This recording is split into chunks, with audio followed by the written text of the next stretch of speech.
마태복음 75번째 어찌하여 비유로 말씀하시나이까 라는 제목으로 하나님의 말씀을 강론하겠습니다. 마태복음에서 산상수훈과 더불어서 가장 유명한 장에 왔습니다. 소위 말하는 하나님 나라의 비유, 천국 비유가 있는 본문이에요. 앞으로 몇 주에 걸쳐서 비유에 관한 설교를 할 텐데 그러기 전에 비유 해석을 위한 기준을 잠깐 설명하고 넘어가겠습니다. 왜냐하면 비유를 이용해서 이상한 해석을 하는 사람들이 종종 있기 때문이죠. 대표적으로 신천지 같은 이단이 비유 해석을 요상하게 해서 사람들을 현혹하고 있습니다. 예를 들어서 신천지의 비유 해석은 대단히 단어 중심적이에요. 문맥과 상관이 없습니다. 성경에서 씨라는 단어가 나오면 그 단어가 성경 전체에서 같은 의미로 사용된 것처럼 해석을 합니다. 그래서 구약에서 나오는 씨라는 단어와 신약에서 나오는 씨라는 단어를 연결해서 자기들만의 논리를 만들어내죠. 그리고는 이렇게 말합니다. 성경에는 서로 짝이 되는 구절이 있다. 이렇게 수수께끼를 맞추듯이 성경의 단어를 연결해 주다 보니 성경을 잘 모르는 사람들은 이것이야말로 진짜 성경 해석이라고 믿어버리는 것이죠. 그러나 비유를 해석함에 있어서 가장 중요한 첫 번째 기준은 단어가 아니라 문맥입니다. 단어 자체가 아니에요. 씨 뿌리는 자의 비유에서 씨는 뭘까요? 이건 예수님께서 아주 명확하게 말씀을 해주시는데 19절을 한번 보세요. 씨 뿌리는 자에서 씨는 바로 이런 겁니다. 19절 같이 한번 읽어보죠. 시작. 아무나 천국 말씀을 듣고 깨닫지 못할 때는 악한 자가 와서 그 마음에 뿌려진 것을 빼앗나니. 씨가 무엇입니까? 천국 말씀이에요. 마가복음 4장 14절은 말씀을 뿌린다고 정확하게 말하고 있습니다. 그러므로 여기서의 씨는 논란의 여지가 없이 말씀, 더 정확하게 이야기하면 천국 복음이에요. 그런데 그 다음에 나오는 비유를 보시면 또 씨가 나옵니다. 소위 말하는 가라지의 비유입니다. 24절을 한번 읽어볼까요? 24절입니다. 오늘 본문 24절. 자, 시작. 그래서 그들 앞에 또 비유를 들어 천국은 좋은 씨를. 그렇죠. 똑같이 씨가 나오고 똑같이 밭이 나옵니다. 그런데 이때의 씨는 뭘까요? 앞에서 이야기한 것처럼 말씀으로 해석을 해도 되는 걸까요? 그렇지가 않습니다. 마찬가지로 문맥을 통해 예수님이 하신 말씀을 직접 찾아봐야겠죠. 36절, 38절이에요. 36절, 38절 같이 읽어봅시다. 시작. 이에 예수께서 무리를 떠나서 집에 들어가시니 제자들이 나와 이르되 밭의 가라지의 비유를 우리에게 설명하여 주소서. 대답하여 이르시되 좋은 씨를 뿌리는 이는 인자요 밭은 세상이요 좋은 씨는 천국의 아들들이요 가라지는 악한 씨가 뭡니까? 가라지에 비해서 씨는 천국의 아들들입니다. 하나님께 택함을 받은 진짜 성도예요. 말씀이 아닙니다. 똑같은 단어를 사용해서 비유를 하셨지만 비유마다 그 단어의 의미가 다르다는 거예요. 그러므로 비유 해석을 할 때 가장 중요한 것은 단어의 짝을 맞추는 것이 아니라 문맥을 통해서 그 단어의 의미를 찾아내는 겁니다. 이것을 잊어서는 안 됩니다. 두 번째, 비유 해석을 할 때 지나치게 당시 문화에 근거해서 해석하려고 해서는 안 됩니다. 예를 들어 씨 뿌리는 자의 비유는 이스라엘의 농업 문화와 연결이 되어 있어요. 따라서 이스라엘의 농업 문화를 어느 정도 참고는 할 수가 있을 겁니다. 하지만 성경이 전달하고자 하는 교훈을 무시하고 당대의 문화를 근거해서 새로운 해석, 새로운 교훈을 찾아내려고 해서는 안 돼요. 예컨대 어떤 학자는 예수님께서 당시의 농경 문화를 갖고 비유하셨다는 점에 착안을 해서 예수님께서 쉽게 가르치기 위해 비유를 사용하셨다고 합니다. 정말 그럴까요? 농경 문화 안에서 살아가던 당시 사람들은 이런 예수님의 비유를 듣고서 대번에 무슨 소리인지 알아들었다는 것인데 정말 그럴까요?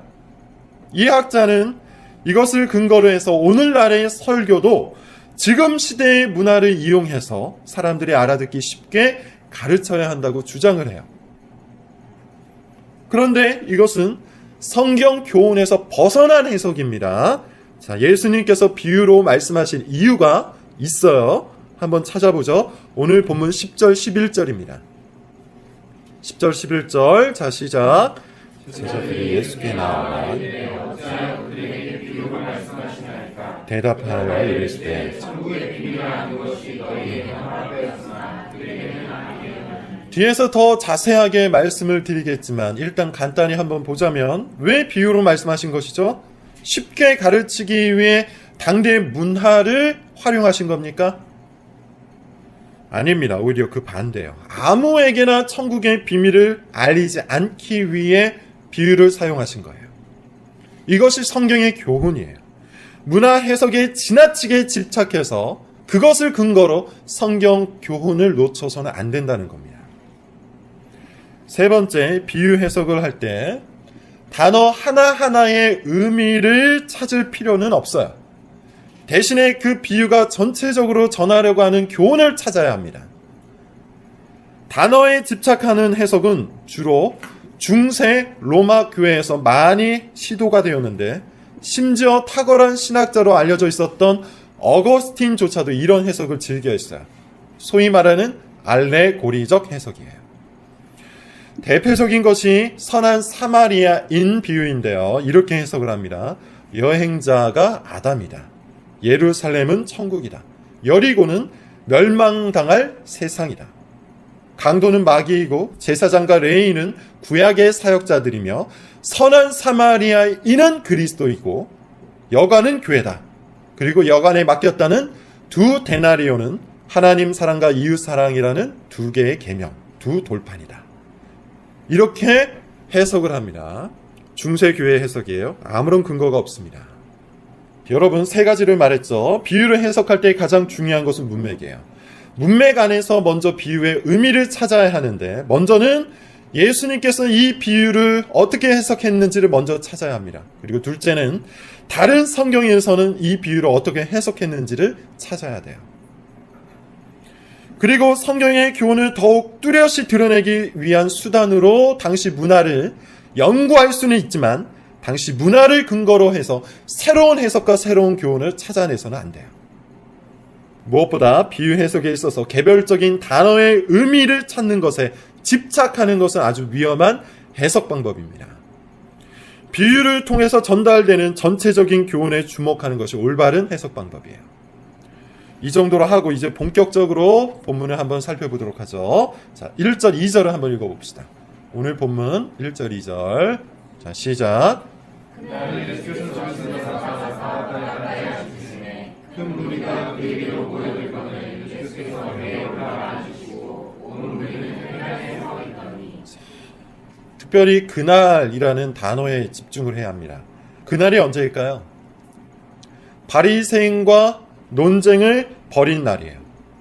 안식일 논쟁을 벌이셨고요. 귀신 논쟁을 벌이셨고 마지막으로는 표적 논쟁을 벌이셨어요.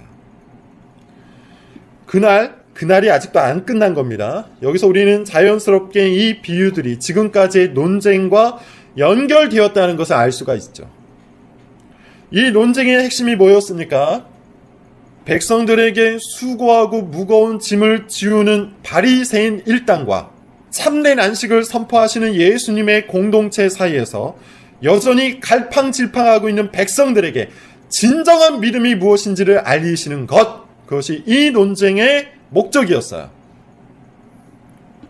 하늘의 공동체에 속할 것인지 여전히 땅의 공동체에 머물러 있을 것인지 그 중요한 잣대가 그리스도를 향한 믿음에 달려있다는 것을 가르치시기 위해 이 논쟁을 벌이고 있다는 겁니다. 그 논쟁을 벌이신 후에 예수님께서 집 밖으로 나가셨습니다. 여전히 수많은 사람들이 예수님을 따라왔죠. 이번에는 장소가 좀 독특했는데요. 바닷가로 나가셨어요. 그런데 사람들이 너무나도 많이 몰리자 예수님께서 그 해변에 서 있었던 배 하나로 올라타시죠. 그러자 사람들이 해변가에 쭉 둘러서 배에 올라타신 예수님을 바라봅니다. 일종의 해변의 무대, 해변의 극장이 만들어진 거예요. 수많은 사람들이 예수님의 말씀을 듣고자 귀를 기울이고 있어요. 이때 예수님이 설교를 시작하십니다. 3절이에요. 자, 같이 읽어보죠. 시작. 예수께서 비유를 여러 가지를 그에게 말씀하여 이르시되 씨를 뿌리는 자가 뿌리러 나가서. 이 해변 극장에서, 해변 무대에서 예수님께서 설교를 하시는데 설교의 방식이 갑자기 바뀝니다. 지금까지 예수님은 아주 직설적인 언어로 교훈을 전달하셨어요. 설교를 하셨어요. 대표적인 설교가 산상설교입니다. 원수를 사랑하라, 이렇게 기도하라, 염려하지 말라, 구하라, 찾으라, 두드리라. 이처럼 예수님은 아주 직접적이고 구체적인 언어를 사용해서 설교를 하셨습니다. 그런데 갑자기 여러 비유를 사용하셔서 말씀을 하기 시작하세요. 왜 그러시는 걸까요? 그동안은 직접적인 언어로, 구체적인 언어로 설교를 하셨는데 왜 갑자기 비유를 사용하셔서 설교를 하기 시작하시는 걸까요? 본문 10절, 12절을 한번 읽어봅시다. 자, 시작. 제자들이 예수께 나와 이르되 어찌하여 그에게 말씀하시나이까? 대답하여 이르시되 천국의 비밀을 아는 것이 너희에게는 허락되었으나 그들에게는 아니 되었느니 무릇 있는 자는 받아 넉넉하게 이르되 없는 자는 우리가 궁금한 것처럼 제자들도 똑같이 궁금했던 것 같죠? 이렇게 물어봅니다. 예수님, 왜 갑자기 비유로 말씀하시는 겁니까? 예수님이 답하십니다. 천국의 비밀을 아는 것이 너희에게는 허락되었지만 그들에게는 허락되지 않았다. 그래서 비유로 말한다. 자, 여러분 이게 무슨 뜻일까요? 천국 비밀이 제자들에게는 허락되었고 무리에게는 허락되지 않았기 때문에 비유로 말씀하고 계신다고 얘기하는데 도대체 이것이 무슨 뜻일까요? 여기서 우리는 복음이 가지고 있는 날카로운 이분법을 발견할 수 있어요. 예전에 제가 설교를 하면서 그런 말을 한 적이 있습니다. 복음에는 반드시 나쁜 소식이 전제된다. 이렇게 말한 적이 있어요. 곧 심판이라는 소식과 함께 구원이라는 소식이 전달된다고 이야기했어요. 복음에는 반드시 나쁜 소식이 있어야만 복음이 좋은 소식, 복음이 될 수 있다고 말씀을 드렸습니다. 만약에 심판이 없이 구원을 말한다면 그것은 결코 복음이 될 수가 없기 때문이에요. 최근 병원을 여기저기 많이 다니면서 느끼는 것인데요. 병원마다 환자들이 그렇게 많더라고요. 예전에는 몰랐는데 아픈 사람들이 참 많은 것 같습니다. 건강할 때는 건강의 소중함을 모르죠. 아파야만 건강이 참 좋은 것이구나 이렇게 생각을 할 수가 있어요. 깨닫게 돼요. 아마 제가 병원에서 만났던 분들 대부분은 병이 나았다는 의사의 진단을 가장 기쁜 소식으로 여길 거예요. 왜냐하면 그분들은 병이 들었다는 나쁜 소식 가운데 있었기 때문이에요. 마찬가지입니다. 심판이 선언된 사람들에게 가장 기쁜 소식은 그 심판에서 구원을 받았다는 소식이에요. 그것이 복음이에요. 복음에는 나쁜 소식이 전제되는 겁니다. 심판을 받을 사람들이 있고 구원을 받을 사람들이 있다는 거예요. 예수님은 비유를 통해서 그것을 일깨워주고 있는 겁니다. 천국 비밀을 아는 것이 허락된 자가 있다. 그리고 허락되지 않은 자가 있다. 하늘의 공동체 안에 있는 사람은 이 비유를 깨달을 것이고 밖에 있는 사람은 무슨 소리를 하는지 도무지 알아듣지는 못할 것이다. 자, 여러분, 이 본문 앞에 어떤 장면이 있었습니까? 이 본문 바로 앞에 예수님을 중심으로 제자들이 집 안에 있었고요. 바리새인을 중심으로 무리들이 집 바깥에 있었죠. 심지어 그 바깥에 있는 무리 중에는 누가 있었습니까? 예수님의 육적인 가족까지도 있었어요. 그때 예수님이 뭐라고 하시죠? 안에 있는 사람은 하늘의 가족이요 밖에 있는 사람은 아무리 육적인 혈통관계를 할지라도 땅에 속한 사람이라고 말씀하세요. 안과 밖을 정확하게 나누고 계신 겁니다. 그 문맥이 지금 이 비유 이야기에도 적용이 되고 있는 거예요. 안에 있는 사람은 비유를 듣고 천국 복음을 깨닫습니다. 반면에 밖에 있는 사람은 비유를 듣고 천국 복음을 깨닫지 못합니다. 그러므로 예수님은 이 비유 전체를 통해 무엇을 촉구하고 계신 겁니까? 안으로 들어오라고 촉구하고 계신 거예요. 그리스도 안으로 들어오라고 부르시고 계신 겁니다. 그리스도 안으로 들어오지 않으면 제 아무리 신학 지식이 많고 제 아무리 말을 잘하고 제 아무리 학식이 뛰어나고 제 아무리 열심히 특출나도 하늘의 가족이 될 수가 없어요. 그리스도 안으로 들어오지 않으면 제 아무리 겉모습을 그럴듯하게 꾸민다 해도, 집안에 목사가 있고 장로가 있고 집사가 있다 해도 하늘의 가족이 될 수 없어요. 우리는 그리스도를 믿는다는 것을 굉장히 여유롭게 생각할 때가 많죠. 기독교 신앙을 갖는다는 것을 아주 평이하게 생각할 때가 많다는 거예요. 그러나 정작 성경은 아주 날카롭습니다. 때로는 극단적입니다. 또 많은 부분에 있어서 명확하고 선명합니다. 이것 아니면 저것이라고 분명하게 이야기해요. 그리스도 안이 아니면 그리스도 밖이에요. 그리스도께 헌신한 것이 아니면 세상에 헌신한 거예요. 말씀을 진리로 받고 있는 것이 아니라면 말씀을 거부하고 있는 거예요. 복음을 기쁜 소식으로 믿고 있는 것이 아니라면 복음을 아무것도 아닌 소식으로 알고 있는 거예요. 둘 중 하나일 수밖에 없다는 것이죠. 그리고 이것이 어디에서 나뉜다? 하나님의 말씀을 대하는 방식에서 나뉜다는 겁니다. 13절 한번 읽어볼게요. 자, 시작. 그러므로 내가 그들에게 비유로 말하는 것은 그들이 보아도 보지 못하며 들어도 듣지 못하며. 예수님께서 비유로 말씀하시는 이유를 다시 한번 선명하게 말씀을 해주세요. 이유가 뭐라고 하시죠? 그들이 보아도 보지 못하고 들어도 듣지 못하며 깨닫지 못하기 때문이라고 해요. 똑같은 것을 봅니다. 근데 한 사람은 보고 한 사람은 못 봅니다. 똑같은 것을 듣습니다. 근데 한 사람은 듣고 한 사람은 듣지 못합니다. 똑같은 복음을 듣습니다. 그런데 한 사람은 깨닫고 한 사람은 깨닫지 못해요. 천국 복음이 선포되면 그런 일이 일어난다는 겁니다. 다 같이 앉아서 하나님의 말씀을 들어도 누군가는 회개를 하고 누군가는 그리스도를 믿어요. 그런데 누군가는 무슨 말을 하는지조차 깨닫지를 못한다는 거예요. 누군가는 더 마음이 완고해집니다. 누군가는 알아듣기는 하지만 진심으로 믿지는 않습니다. 우리가 진정으로 믿고 있는지, 사실은 믿는 척하는지를 판가름할 수 있는 기준, 그것은 말씀을 대하는 방식이에요. 자, 이 말씀은 예수님께서 이사야서의 말씀을 인용한 겁니다. 14절, 15절을 한번 읽어볼게요. 14, 15절입니다. 시작. 이사야 예언이 그들에게 이루어졌으니 이르렀을 때 너희가 듣기는 들어도 깨닫지 못할 것이요 보기는 보아도 알지 못하리라. 이 백성들의 마음이 완악하여져서 그 귀는 듣기에 둔하고 눈은 감았으니 이는 눈으로 보고 귀로 듣고 마음으로 깨달아 돌이켜. 이사야서 6장 9절 10절에 있는 말씀입니다. 이사야 선지자가 있을 당시에 이스라엘은 어떤 상태였습니까? 망하기 직전이었죠. 그 전에 하나님께서는 이미 수없이 경고를 하셨어요. 수없이 말씀을 하셨어요. 이방 국가를 일으켜서 이스라엘을 치기도 하셨습니다. 그들이 돌이켜 회개하면 다시 복을 주기도 하셨습니다. 위로와 책망을 반복해서 하셨어요. 그럼에도 불구하고 이스라엘은 어땠습니까? 돌이키지 않았어요. 끝까지 하나님께로 돌아가지 않았어요. 회개하지 않았어요. 자기가 원하는 삶을 끝까지 붙들고 살았어요. 고집을 부렸다는 말입니다. 15절을 보면 그것을 마음이 완악해졌다고 표현을 하고 있어요. 완악한 마음, 망하는 마음입니다. 완악한 마음은 하나님의 말씀을 듣고도 하나님께로 돌이키기를 거부하는 마음이에요.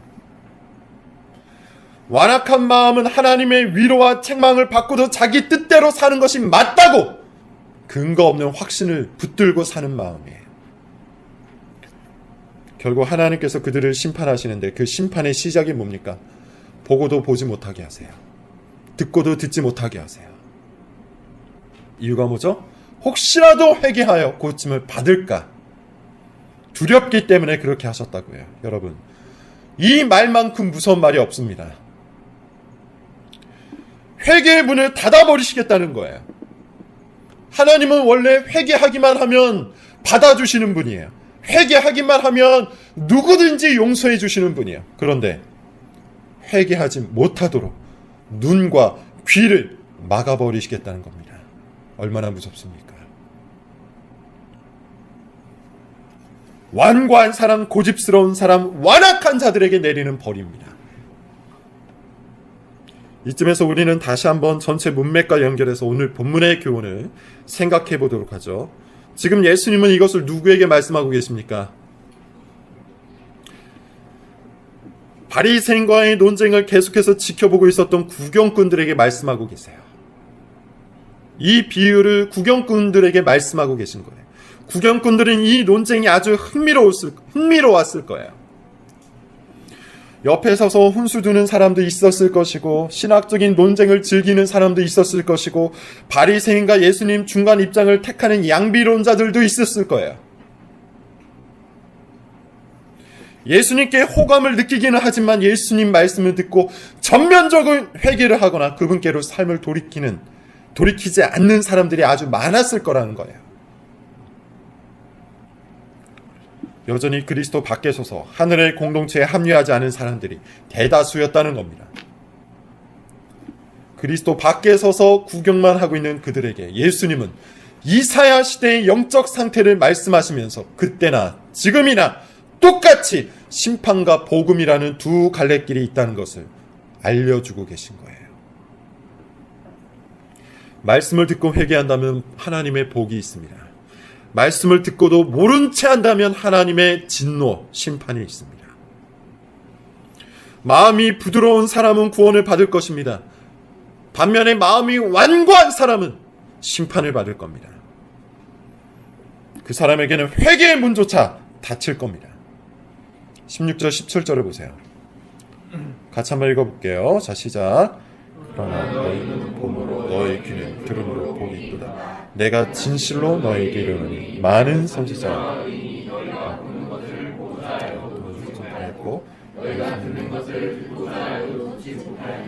여기서 너희는 누굽니까? 제자들이에요. 제자들에게는 복이 있다고 하시는데 눈으로 보고 귀로 들을 수 있기에 복이 있다고 하죠. 심지어 지금 제자들이 보고 있는 것은 구약의 많은 선지자들과 의인들이 보고 듣기를 원했던 그리스도예요. 그러니 얼마나 복됩니까? 얼마나 영광스럽습니까? 자, 여러분 이제 결론입니다.